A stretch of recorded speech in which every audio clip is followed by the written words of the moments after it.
معلوماتنا أسهمت باغتيال سليماني، وإسرائيل فخورة بذلك. بهذه الكلمات أعلن رئيس شعبة الاستخبارات العسكرية الإسرائيلية تامير هايمن أن عملية اغتيال قائد فيلق القدس الإيراني جاءت بعد معلومات قدمتها شعبته للولايات المتحدة، موضحا فخره بتلك المعلومات والعملية، ومؤكدا أن لولاها لما أقدمت واشنطن على اغتيال الرجل الأول في إيران. وهنا قد يستغرب البعض الاسم، وهو جهاز أمان الإسرائيلي الذي لم يعتد العالم على ذكر اسمه كثيرا في ظل وجود جهاز تل أبيب الشهير الموساد. فما هو هذا الجهاز ومن أين بدأ وما هي مهامه؟ جهاز أمان، العمل من خلف الستار. شعبة الاستخبارات العسكرية أو جهاز أمان هو جهاز استخباراتي يتبع للجيش الإسرائيلي بشكل مباشر، مسؤول عن جمع المعلومات العسكرية ثم تحليلها بالتفصيل وتقديمها للجيش. كما أنه يعمل مع بقية أجهزة الاستخبارات الإسرائيلية، وذلك وفق تقدير الأهداف اللازمة.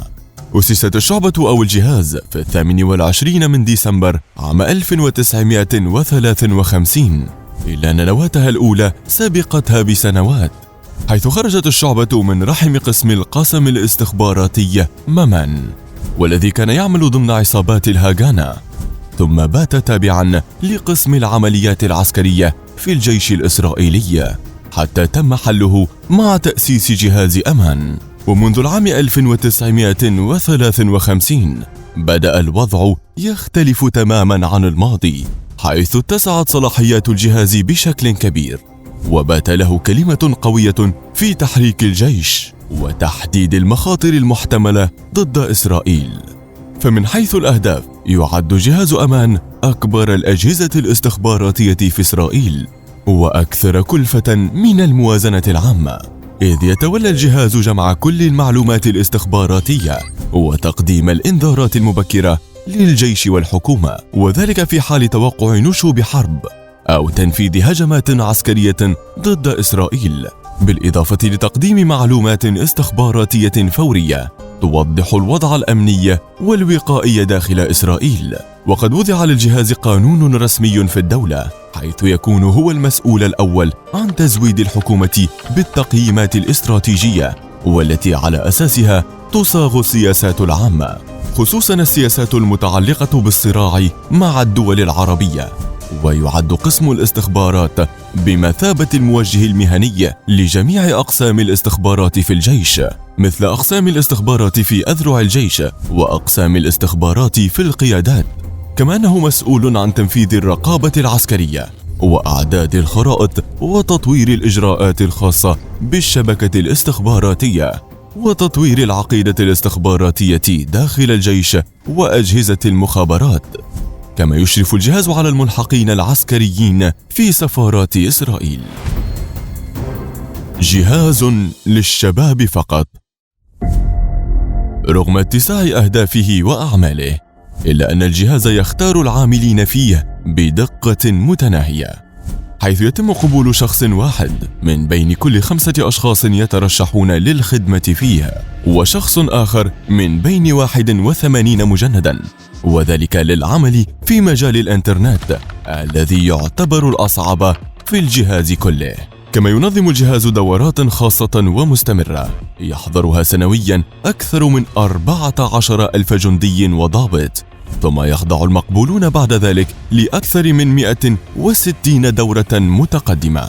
وعن متوسط أعمار المجندين في الجهاز ككل، فإن 60% ممن يخدمون فيها تتراوح أعمارهم بين 18 و21 عاماً، وهي ذاتها سنوات الخدمة الإلزامية في الجيش الإسرائيلي، فيما يصل متوسط عمر العاملين في منظومات الأقمار الصناعية بذات الجهاز إلى 20 عاماً فقط، ما يجعله جهازاً يستقطب الشباب بشكل رئيسي، وذلك بهدف تدريبهم والاستفادة منهم على مدى سنوات طويلة.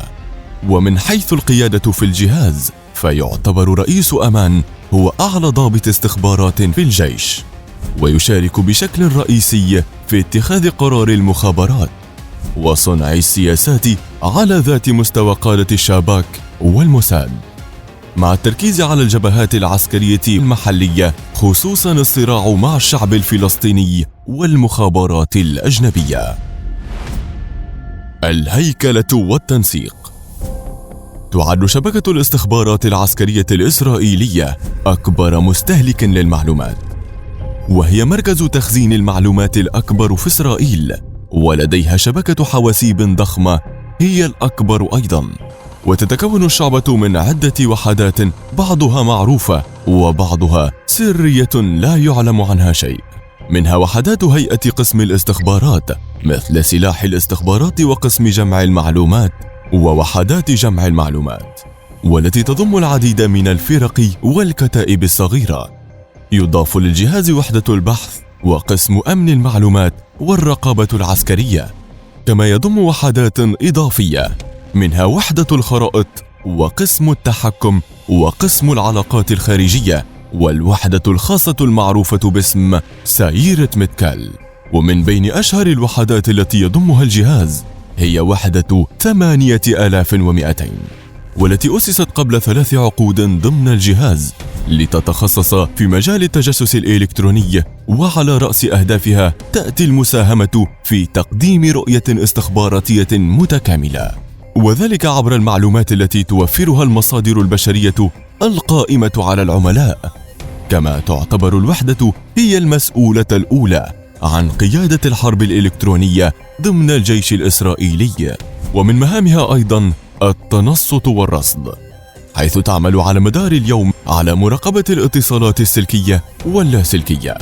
ووفق تقارير غربية، فإن الوحدة هي من أقامت شبكة اتصالات في الضفة الغربية وقطاع غزة، ما يجعل عملية مراقبة الاتصالات في تلك المناطق سهلة للغاية عليها.